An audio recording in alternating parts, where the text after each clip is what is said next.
This episode is a review of Crooked Cross, written by Sally Carson, first published in 1934.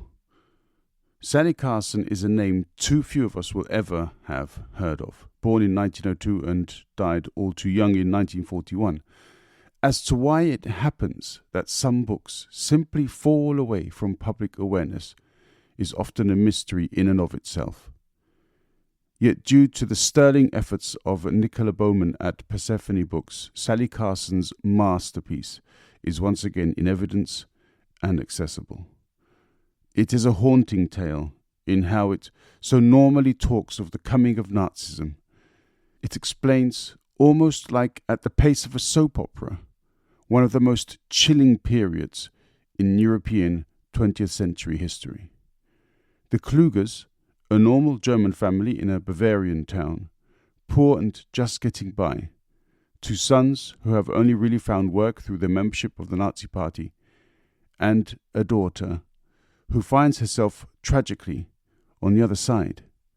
She's engaged to Moritz Weissmann, a Catholic, a doctor, a respected member of the community, the son of a Jewish professor. This stunning tale revealed then, in 1934, what so few commentaries of the time were anywhere near able to capture. How Carson so intuitively deciphered the propaganda of the Nazis for what it truly was, and created the story that she did, is the genius of the piece. At a time today when genocide is once again banging on the door, this story has a chilling second coming. The truth that hate, supremacy, ignorance, and profiteering guide a nation's destiny is incomprehensible. It was not understood in the 1930s in time to stop it. In the 2020s, it has been live-streamed, and yet the response to the genocide in Gaza is the same as it was to the Holocaust in the 1930s. Is the same as it was to the Holocaust in the 1930s. Thank you, Greg, for recommending this book. This is TwoandaMic. Rise up and be curious.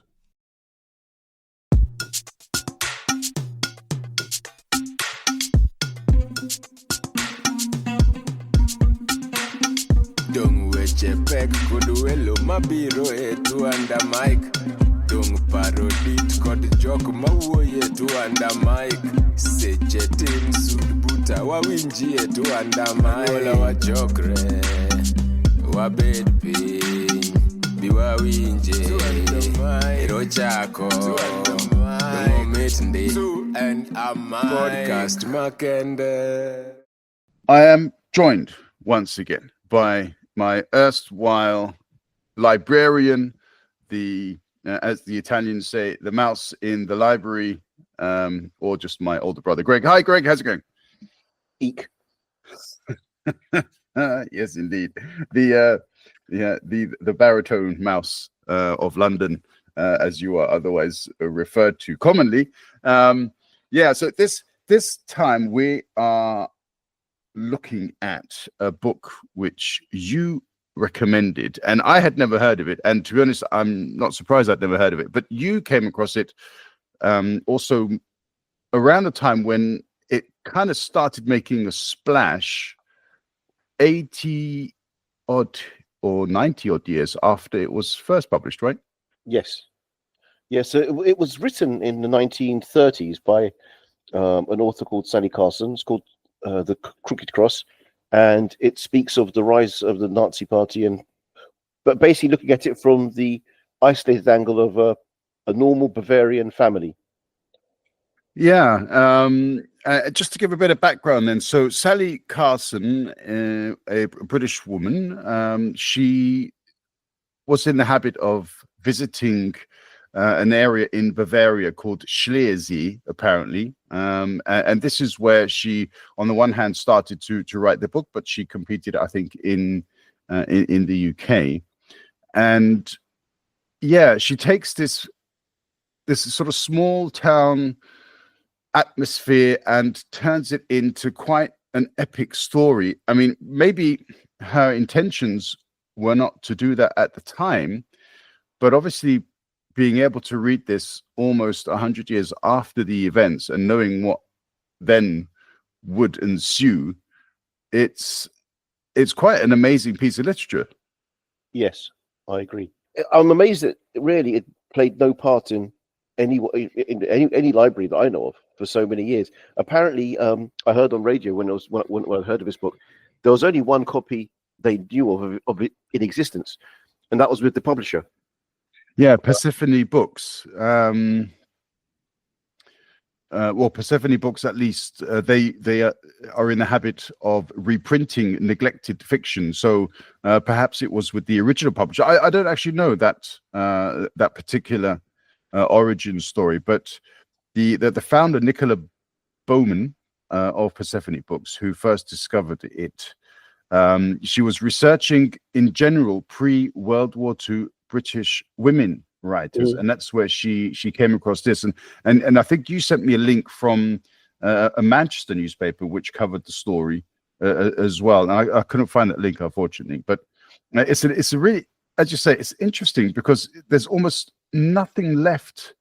There were no original manuscripts of that, and in fact there are two sequels that have been written as well, but neither of them, I believe, are available, or at least are available anywhere where people can find, even though apparently Persephone Books does plan on publishing them somehow. I imagine they must have found them then, if that's the case.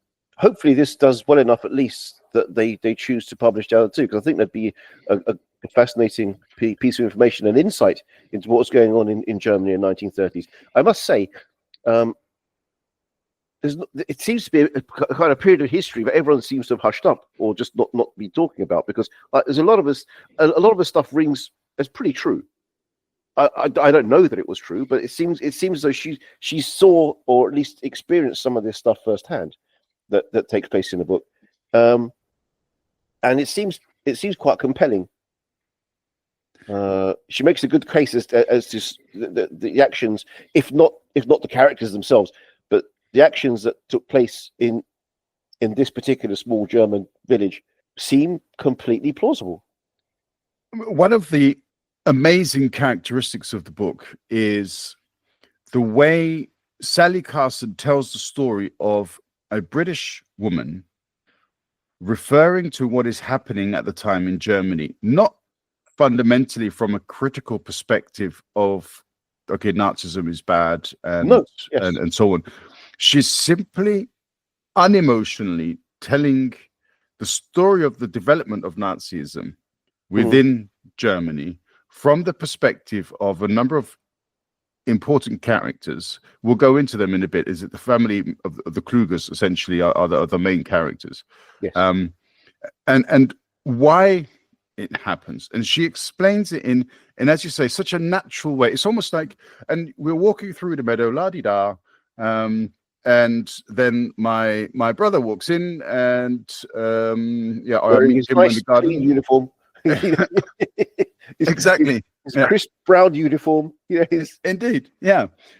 With his crooked cross on his arm, and singing of the merits of Hitler, and so on and so forth. As in, she takes that kind of tone, and in some ways, that really easygoing storytelling makes it even more frightening, doesn't it? Because whenever we've studied, and I think we both studied 20th century history, and whenever we've studied the Nazis, we always do it from the perspective horror, genocide, murderous bastards, hate them, blah, blah, blah. But you never, ever hear in a history lesson how your very nice neighbor who would give you sugar if you needed to bake a cake one day, the next day would come around with a rifle and basically hand you into the authorities. But we know that this takes place, and not just only in Nazi Germany. It happens all over the world. It happens still today. We've seen it we've seen it in other countries. We see it all the time. It's part of human nature. I think that's what makes it such a great book. The fact that it opens your eyes to how humanity goes about its thing. And it's awful to see, awful to read, but unfortunately, we see it happening in the world all around us. We've got the Kluger family. There's Hans and Rosa Kluger. So Hans, he fought in the First World War. Probably is considered something of a German patriot, but the father, of course, he's a bit reluctant to get involved in these new guys. They're the young kids on the block. He's not convinced. He's a bit disaffected, I'd say, by everything that's going on around him. He's unsure whether he sees that his sons are very, very into the current movement. Their motivation seems to be largely based on the fact they can't get work, they can't earn money, and they see part of the reason for that. But there are some outsiders about who that seems to be getting all the good cushy jobs, and for them, they can't get a foot up on the ladder.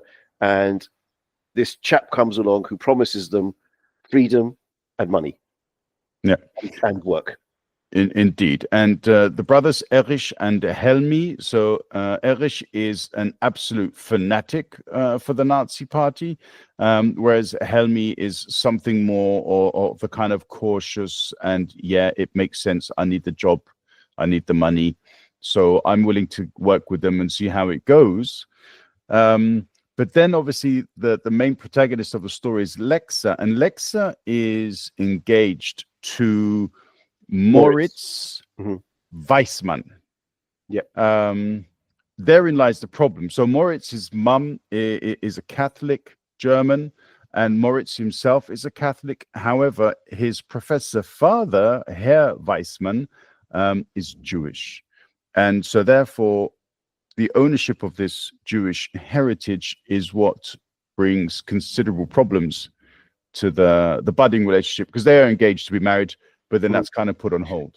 Yes, I mean, I think the Weissmans themselves are probably, this is a story you would have heard many thousands of times up and down the country during those years. At the beginning of the book, it's clear that Moritz is a bit of a catch for Lexa. For although Lexa's a very pretty girl by all accounts, visited by the fact that just about every single boy that meets her wants to date her. Moritz is himself a doctor, he's a medical professional, and his father's a doctor. They're obviously pretty senior in terms of standing in the village at the beginning of the book, but things turn pretty sour for them very fast in between 1932 and 33.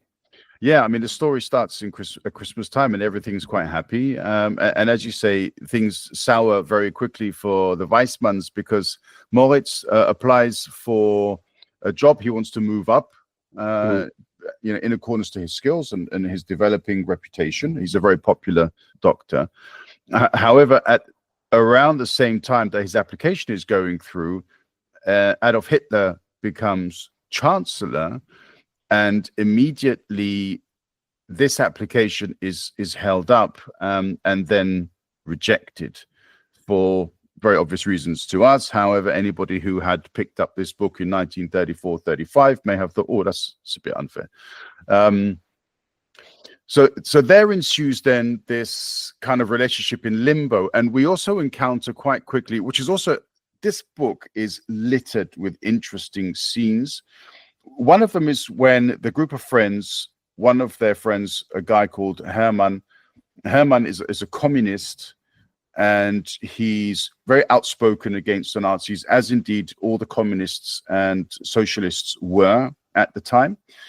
And he is sent to a concentration camp, and all of the friends of Hermann's friends, Lexa's friends, Helmi included, they're kind of having a debate. Have you heard what's happened? Blah, blah, blah. And then somebody shouts, yeah, death to the communists, because that's all they're doing is destroying our economy. They're traitors and so on. And suddenly this mob type scenario arises.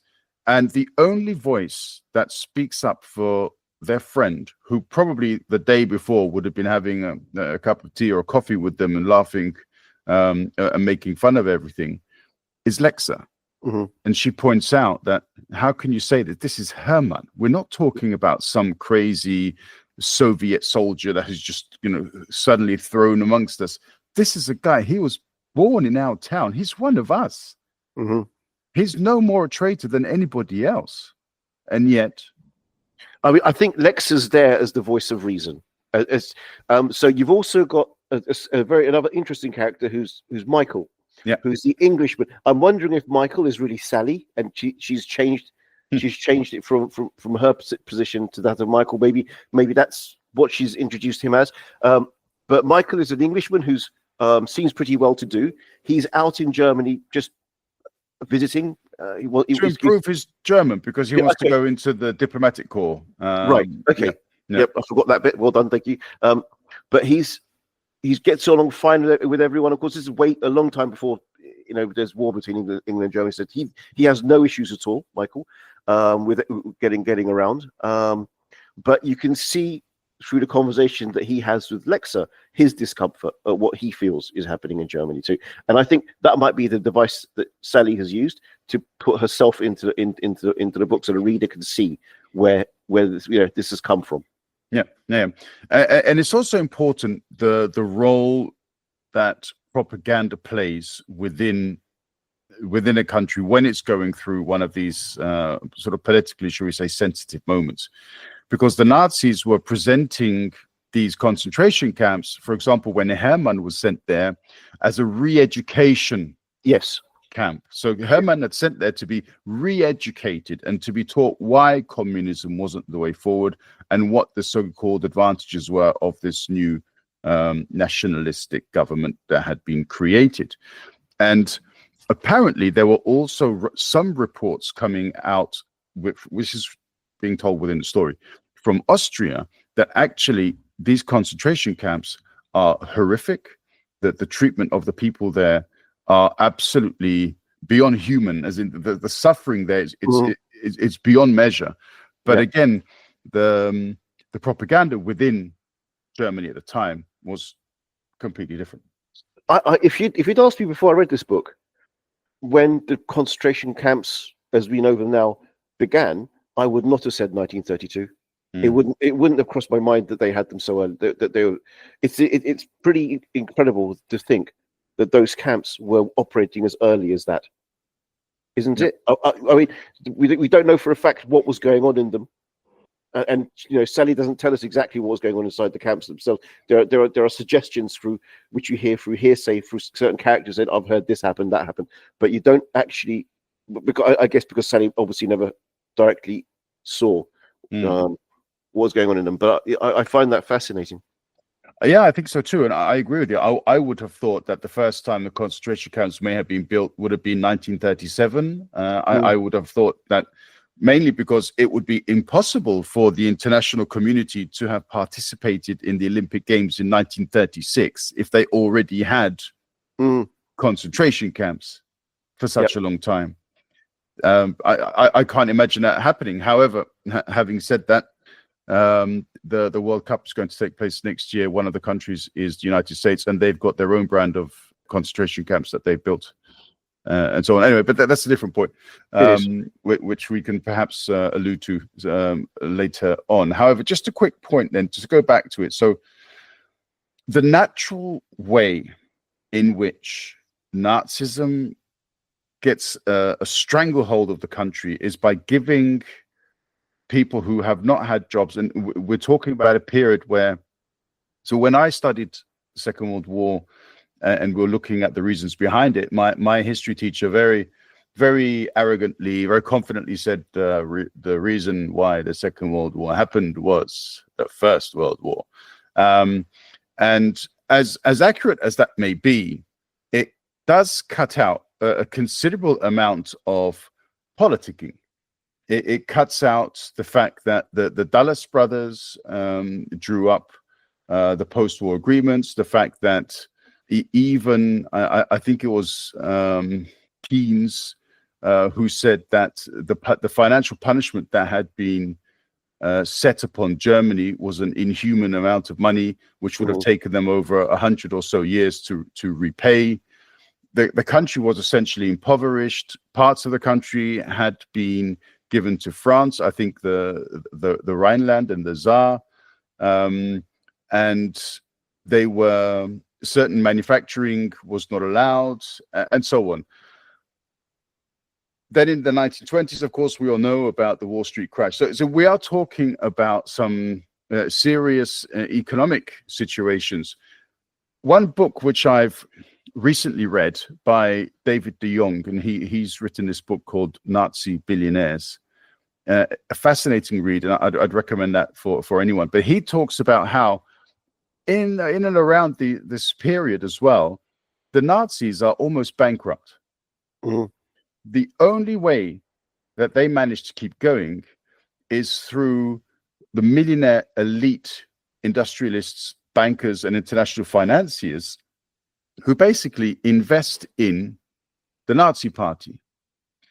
In return for their investment, obviously, they get all of the government contracts. And what is it that they need to make the money that they make? Obviously, it's a war, Mm-hmm. and Hitler is only too happy to give it to them. Yeah. Yeah. I agree with everything you said there. It's not good. It's not a period of history that anyone should be proud of. And I know the Allies like to say that, you know, we won the war, we won the war, clearly. However, there's a lot of blame to go around. And as you mentioned politicking, so at the end of the First World War, some of the politicking that went on, and, you know, from all sides, dubious at best, let's just say. And there's a lot of blame about sort of making a grab for the oil in Arabia, which caused consternation, should we say, for a number of countries. Germany being one of them. They obviously got none of that. It was largely split between the UK and France, dividing Iraq and Syria in the way they did, in terms of oil rights. Yep. That history is fascinating. Maybe we'll touch upon that later or another time. But all these things in conjunction led to a very unhappy country in Germany during the 1920s, and obviously in the 1930s that led to the rise of a man who would unite the country behind him, however he did it. And we see through this book the beginnings of that. That's what makes the story great. This is what, as you say, you brought in the family in question, and I think Helmi's an interesting character because his relationship with Lexa, how it changes from the first few chapters to the end of a book, it just shows you how someone can become indoctrinated and have their mind completely almost taken over by an ideal if they allow themselves to buy into it, even if they're walking almost in a trance-like state, to do work that they must know is wrong. And one of the main reasons why I found this book to be extremely important for most people to read, if they get a chance to choose a book and sit down and read something which has a lot of bite to it. We see so much of what is written in this book by Sally Carson happening today. The values that Lexa questions in her brothers when she talks about defending her friend Hermann for his ideas, who was persecuted. She talks about the persecution of Moritz Weissmann, her fiance, purely because, and his dad, purely because of the father's religion. And the same questions can be asked by a lot of people in today's world. What value do people think they possess that allows them to get away with some of the rhetoric, with some of the policy ideas that they're putting forward, with the hatred that they hold for people that they do not even know, and the positions essentially that they take in online discussion forums and also in person in mobs, in protests, as we also saw a few weeks ago in London. How is it that some people feel that they deserve to have certain things, but that others do not deserve to have those things? And how is it that they connect their rights with their national status, with their ability to enjoy their freedom, and they have the way that they connect all of that with their nation, essentially, if they do not hold those rights, they almost feel as though their identity is lost or their manhood has no value. And they only find value in those things if they persecute and hate these others. I suspect that for some of these people, they don't have the ability to have a rhetorical debate or the rhetoric in order to stand and go toe to toe with another person who isn't of a like mind. So their only way to communicate is through hatred. That's a very simple. It's a simple way to deal with something, a problem, is to deal with it through hatred. Whether that's online, I have to be honest. I don't take part in any online debates. I just feel that the very worst of people comes out when they get involved in online debates. And yeah, I mean, the sorts of people who want to spend their day at a rally demanding so and so leave the country for whatever reason. It just seems banal to me. Why anyone would want to do that? And Sally Carson explains in her very, very astute, I think extremely intellectual manner, albeit simplistic in many ways, but you can sense the intellect that with which she's expressing this tale. She points out very, very clearly how these people created within Germany the legitimacy of this hate. They created a state based upon that hatred, based upon these inhumane concepts of superiority, of being a master race, of being more intelligent, more deserving, and so on. And they legitimized that through the Nazi Party. And what we are seeing, unfortunately, today is almost a similar approach, but without the same rhetoric. Yep, I mean, and bringing it back to the book, you can see where short-sightedness and politicking mixed together can lead. It can lead to people making very poor decisions, and to absolute disaster, as in the case of Germany. Yeah, and in a microcosm to the destruction of individual families, yes, where such points like this cause them to split significantly. Of course. Yeah, I mean, let's not describe obviously what happens at the end of the book. That would be bad. It can lead to absolute disaster within just family units, and again, that was visited up and down the country to millions of people during the Second World War, before and after. Indeed. Okay.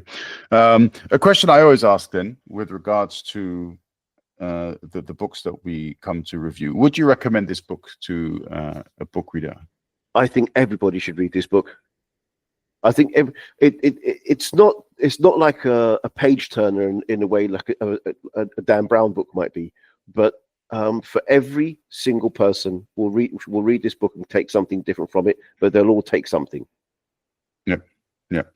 And also a shout out to Persephone Books, who found this in particular, and for making it available for people of this generation.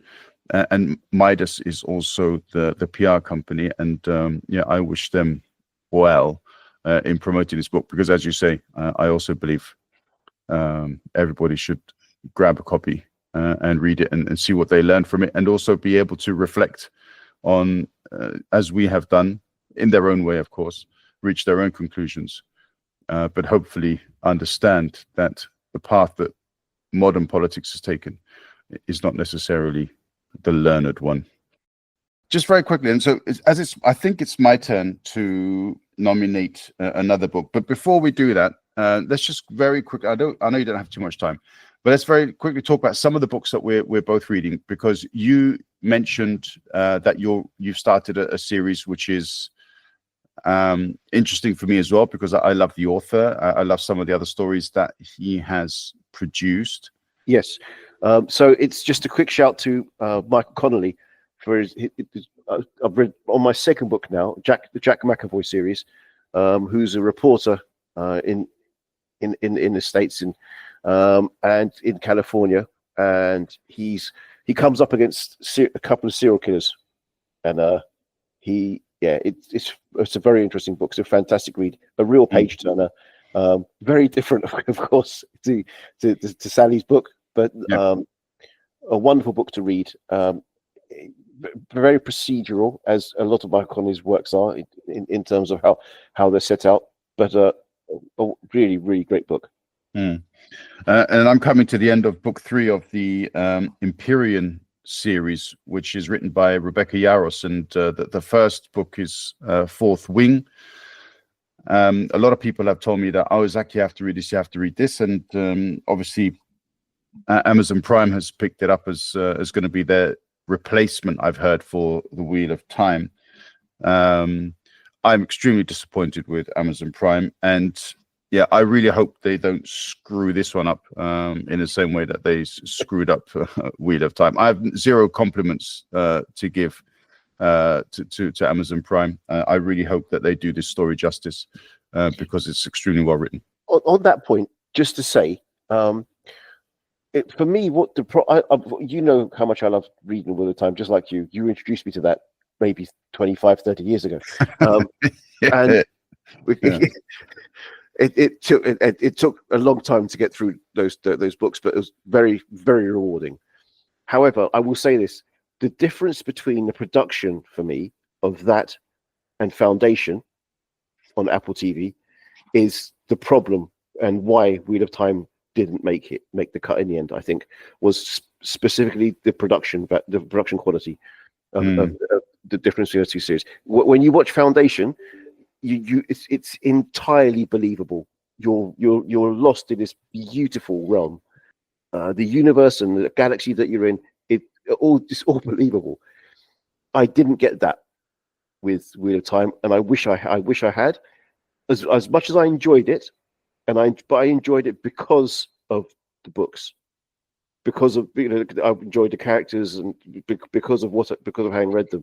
But I would have thought it would be quite challenging for someone who hadn't read the books to really enjoy that series. And a couple of people I've spoken to about that have said the same thing. Yeah, people who don't have a pre-existing relationship. I mean, there are a number of people who picked up the series and ran with it and loved it as well, even without having read the books first, and they started reading the books afterwards. But yeah, I can see that. I'm not one of those purists who think that the production should have kept to the original storyline in the exact way that it was written down originally by Robert Jordan, but it's always an interpretation, and I'm happy with that. Let me just say, it's not about the production not sticking to the exact work. That's fine. It always happens. It's very rare, I think, for a book and a production on film or to be identical. It's quite a tricky thing to do, and it's probably not going to be very pleasurable to watch. But it was the look of it, the feel of it. I didn't like. It seemed, the first series, I thought the set was going to fall over. It looked that plastic, that cardboard feel I got from watching the first series. It just didn't. The orcs didn't seem. They seemed to be made of the Trollocs or whatever. They were awful. I'm sorry. Yeah, I didn't get that. Maybe because I'm such a fan of the series that I wasn't perhaps quite as critically minded as that. I enjoyed it, I have to say, and I think it should have been given the chance to continue, especially as a lot of people, including us, were of the opinion that at the point at which they cut it off, it was getting better. Yes, I agree. It had taken some serious steps, hadn't it? The second series was better, but the third series, they seem to have got the production just about right. So the third series felt a lot better. It was the first series wasn't great, the production. So if they cut it at that point, I'd have understood entirely. Why'd they let it get to the point it did, whereas things were just heating up, and then they cut it? That will always leave a bad taste in my mouth. I'm hopeful that at some point some company picks it up and really then commits itself to completing the story or some adaptation of the story, I would imagine the actors involved would not be the ones that we've currently seen. No, maybe not. Yeah, but that's an unfortunate consequence, I guess, of modern television. Okay, so so my book for our next show is Christina Dalcher's QI, and it talks about some very, very interesting themes, which even touch on a little bit of some of the topics that some of the characters in Sally Carson's book Crooked Cross would perhaps have considered relevant. So I have no idea when we're going to have that chat, Greg, but I hope we don't wait too long because books need to be reviewed, young man. They do, and we shall review, hopefully. Well, I'm sure you'll get it done a lot quicker than I, but I've already read it, so I need to do it again. Okay, fine. Well, after your third read, yes, indeed. give me a call, and let's see where I am. Indeed. Okay, cool. Yep. Thanks again, Greg. Always good to get your opinion on these things, and thank you for the recommendation as well. Actually, because really enjoyed it. Great book. Thank you. Well, I hope I enjoyed QI as much as you enjoyed this. Yeah, I don't know about that, but I hope you do as well. All the best, bud. Okay, thanks. Mike.